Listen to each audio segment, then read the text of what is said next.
जय श्री राम। कल हम लोग चर्चा सुन रहे थे कि रावण ने बलपूर्वक सीता जी को अपने गदों से जुते हुए रथ पर चढ़ा लिया और वो लंका की ओर आगे बढ़ गया है। बस फिर सीता जी ने उसको कहना शुरू किया कि रावण, तू मुझे क्या ले जा रहा है, अपनी मौत को साथ ले जा रहा है।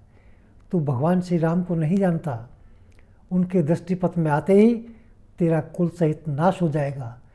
तो इसलिए इस पर विचार कर ले और अपना जो तूने सोचा है मुझको यहीं पर उतार दे।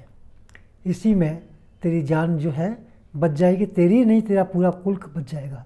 अन्यथा प्रभु को पता लगते ही तेरा कुल सहित नाश होना निश्चित है। बस वो आप ऐसा कहती ही जा रही थी।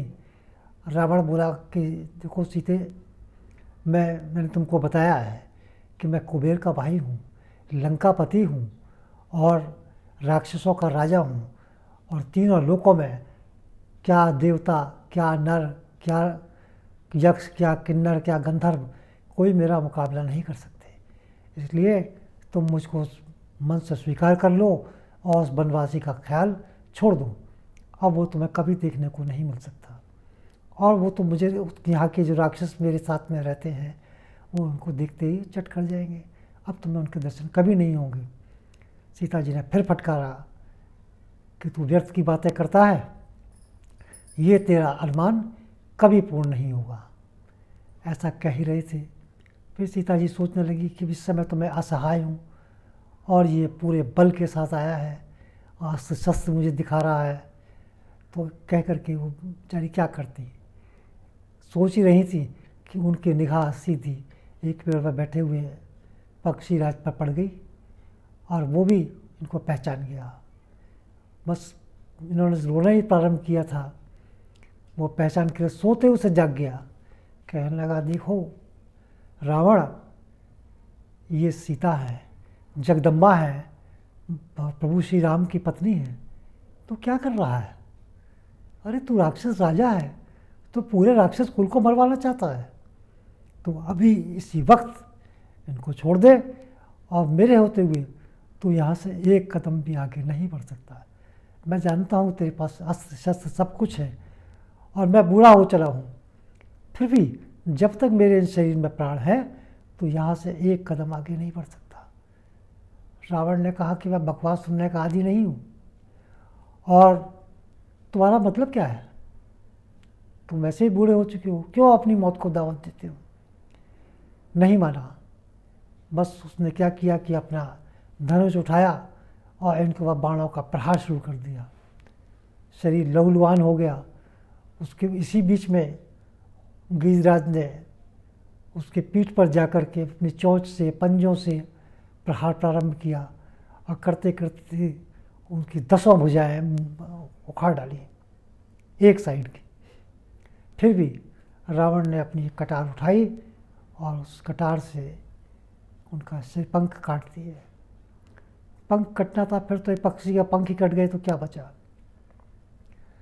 वो फिर भी प्राणों को बचाए हुए थे और धरती पर गिर गए और कहने लगे, देखो रावण, मैं जब तक इन प्राणों को रखूँगा, जब तक श्री राम को मैं ये संदेश न दे दूँ कि तुम सीता को लेकर कहाँ जा रहे हो। रावण फिर बौखलाया, लेकिन इसी बीच में उन्होंने उसके सारथी को, उसके गधों को जो कवच सहित थे, कवच भी काट दिया, उनको भी मार दिया, सारथी को भी मार दिया, और यहाँ तक कि उसका जो रथ था वो भी तोड़ दिया। अल्टीमेटली क्या करता रावण? उसके पास कोई सहारा नहीं था, लेकिन वो एक मायावी था। उसने फिर दूसरा रथ प्रकट किया और सीता जी को उस पर चढ़ाया और आगे बढ़ गया। इधर प्रभु श्री राम जी ने जब लक्ष्मण को देखा तो उन्होंने कहा, लक्ष्मण, मैंने तुमसे मना किया था, तुम नहीं माने। तो लक्ष्मण ने पूरा दृष्टांत को सुनाते हुए अपनी मजबूरी को बताया कि प्रभु, मैं ऐसे ऐसे, मैंने माता जानकी से कहा, उन्होंने बहुत से उलाने दिए और मुझको प्रेरित किया कि मैं वहाँ से आ जाऊँ, लेकिन फिर भी मैं उनकी सुरक्षा के लिए एक रेखा खींच करके आया हूँ। राम बोले, मुझे लगता है कि वहाँ अब सीता नहीं मिलेंगी, क्योंकि ये मायावी राक्षसों का इलाका है और खरदूषण का और त्रिशरा का जो मैंने राक्षसों से संहार किया है, तो इसका बदला किसी न किसी रूप में कोई ना कोई राक्षस अवश्य लेगा।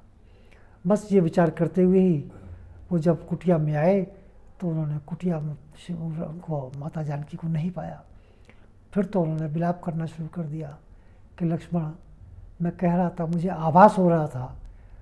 और इसके बाद उन्होंने आगे बढ़े तो उन्होंने कहा, हे खग मृग हे मधुकर श्रेणी, तुम देखी सीता मृग नैनी। अर्थात कि वहाँ पर चर अचर पक्षी पशु सभी से राम जी पूछ रहे हैं कि मेरी सीता किधर गई है, कहाँ गई है, तुमने देखा के जाते हुए। बस वो बेचैन समझ गए कि वो यहाँ नहीं है। इसी बीच में थोड़ा सा जब आगे बढ़े तो उन्होंने देखा कि जटायु बिल्कुल मरणासन स्थिति में पड़ा हुआ है।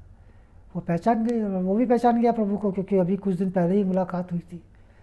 और दृष्टांत पूरा सुनाया कि प्रभु, मैंने पूरी कोशिश की है, लेकिन रावण लंका की तरफ उनको यहाँ से मेरी दशा करके ले गया है।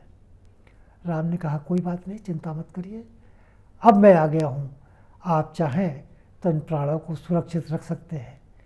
तो इस पर जटायु ने उनकी बड़ी स्तुति की है कि आप समस्त लोगों के आश्रयदाता हैं और आपके सम्मुख किसी का मरते समय का नाम भी जबान पे आ जाता है तो वो ये भवसागर से तर जाता है। और मेरी तो खुशनसीबी है कि प्रभु आप साक्षात मेरे सामने खड़े हैं, नाम तो क्या, आप साक्षात ही खड़े हैं। तो मैं चाहता हूँ कि आपके दर्शन का लाभ मुझको इस रूप में मिले कि बस मेरा कल्याण हो जाए। अब इस देह को रख के मैं करूँगा भी क्या?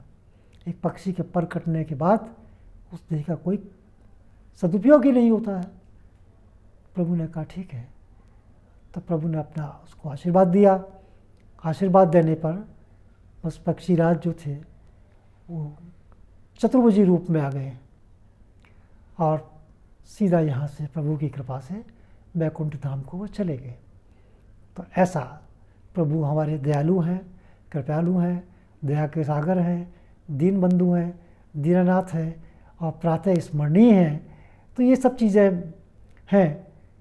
तो इसके साथ ही मैं आज की कथा समाप्त करता हूँ और आपसे ये अनुरोध करता हूँ कि आप प्रभु श्री राम को पहले जानिए, समझिए, फिर विचार कीजिए और किसी के कहने मत आइए। इनका तो नाम ही काफ़ी है जीवन को तारने के लिए, भवसागर को पार करने के लिए। नहीं तो ये बेहतरनी अच्छे अच्छे पार नहीं कर पाते हैं। और ये मनुष्य जन्म बार बार नहीं मिलता है, तो इसका पूर्ण सदुपयोग कीजिए। मुझे तो हर्ष है, खुशी है कि मैं अपने लर्निंग को आप लोगों तक बांट रहा हूँ और ऐसे लोगों में बांट रहा हूँ जिनको मैं जानता भी नहीं। फिर भी मैं चाहता हूँ कि इसका अधिक से अधिक लोग लाभ उठाएं। और इसके साथ ही मैं आपसे निवेदन करता हूँ कि जो आपके प्रियजन हैं उनको आप इसको अधिक से अधिक शेयर कीजिए और इसको सब्सक्राइब ज़रूर कीजिएगा ताकि आपके पास नोटिफिकेशन मिलता रहे। क्योंकि मैं देख रहा हूँ कि इसको बहुत सारे लोग व्यू तो कर रहे हैं लेकिन सब्सक्राइब नहीं कर रहे हैं। अब उनकी यही समस्या है कि बार बार मिले कैसे कैसे क्या करें। लेकिन सब्सक्राइब करेंगे तो आप जहाँ जिस स्थिति में होंगे आपको नोटिफिकेशन आएगा। इन्हीं शब्दों के साथ आपका बहुत बहुत धन्यवाद।